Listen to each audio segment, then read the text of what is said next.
சிபிஐனா எல்லா தரப்புல இருந்தால் விசாரிப்பாங்க.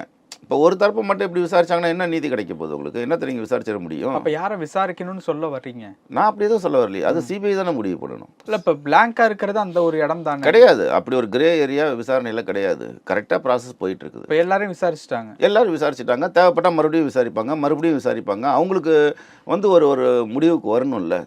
ஸோ அவங்களுக்கு ஒரு தெளிவு, இந்த என்ன நடந்ததுன்ற ஒரு தெளிவு கிடைக்கிற வரலும் அவங்க விசாரிச்சுக்கிட்டு தான் இருப்பாங்க. ஓகே, அது ஒரு சிஸ்டம். அதுதான் ரூல். அது இல்லை, இப்போது டிவிகேவினரை அவங்க சார்பாக விசாரிக்கணும்னு சொல்லிட்டு ஆதவர்ஜுனா அவர்கள், அதுக்கப்புறம் புஷி ஆனந்த் அவர்களை விசாரிக்கிறாங்க.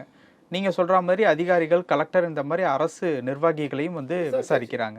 இப்போ இவங்களை விசாரிக்கணும் அப்படிங்கிற மாதிரி யாராவது இருக்காங்களா? அது எனக்கு தெரியாது. நம்ம அந்த பட்டியலில் நம்ம செய்திகள் பார்க்கும்போது உங்களுக்கு ஒன்று இல்லை. ஏறக்குறைய சிபிஐ யாரை விசாரிக்கணும்னு நினைச்சாங்களோ அத்தனை பேர்த்து விசாரிச்சுட்டாங்க. இவங்க விசாரணை இப்போ விசாரணைக்கு போகிறாங்கல்ல. இப்போ விசாரணையில் இவங்களோட வாக்குமூலங்கள்லாம் வாங்குவாங்க. என்ன நடந்தது, எப்படி நடந்தது, யாரால் நடந்தது, நீங்கள் எத்தனை மணிக்கு வந்தீங்க, இது எல்லாத்தையுமே அவங்க தரவாக எல்லாம் நோட் பண்ணிவிட்டு அதில் அவங்களுக்கு ஒரு சந்தேகம் வரும்.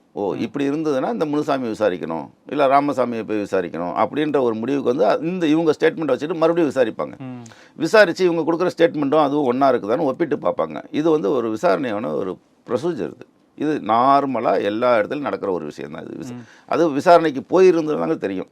இன்றைக்கி பேசக்கூடியவங்க யாருமே இந்த விசாரணை ஒரு குறைந்தபட்ச விசாரணைக்குள்ளே இவங்க அனுபவம் இருந்திருக்காது, போயிருக்க மாட்டாங்க. இவங்களா வெளியில் இருந்துட்டு அதுக்கு ஒரு கண்ணு காதெல்லாம் வச்சுக்கிட்டு இந்த செய்தியை சுவாரஸ்யப்படுத்துறது இருக்குல்ல, அது மாதிரி செய்தியை இவங்க சுவாரஸ்யப்படுத்திக்கிட்டு இருக்கிறாங்க. இது ஒரு சாதாரண ஒரு விசாரணை தான். இப்போ இந்த விசாரணை சாதாரண விசாரணை அப்படின்னா அப்போ அந்த உண்மையை கண்டுபிடிக்கக்கூடிய விசாரணை எப்போ நடக்கும்? அதுதாங்க. அது சாதாரண விசாரணைன்றது உண்மையை கண்டுபிடிக்காத விசாரணைலாம் கிடையாது. ஒரு குற்றம், ஒரு நிகழ்வு நடந்தது. குற்றம் கூட நம்ம சொல்ல முடியாது. ஏன்னு கேட்டிங்கன்னா அது நீதிமன்றம் தான் முடிவு பண்ணணும். ஒரு நிகழ்வு நடந்திருக்குது, அந்த நிகழ்வு நடக்கக்கூடாது, அது ஒரு தவறு. அது புரியுதுங்களா? இந்த தவறு எப்படி நடந்தது, ஏன் நடந்தது, யாரால் நடந்தது, இந்த 3 கேள்விக்கு விசாரணை ஆணையம் விடை தேடும். புரியுதுங்களா? இந்த விடை நீதிமன்றத்துக்கு போகும். நீதிமன்றத்துக்கு போய் தான் இதெல்லாம் முடிவு பண்ணும். மற்ற எதுவுமே நாம் முடிவு பண்ண முடியாது இல்லை. நீதிமன்றம் தான் கடைசி முடிவு நீதிமன்றம் தான் இது பண்ணும்.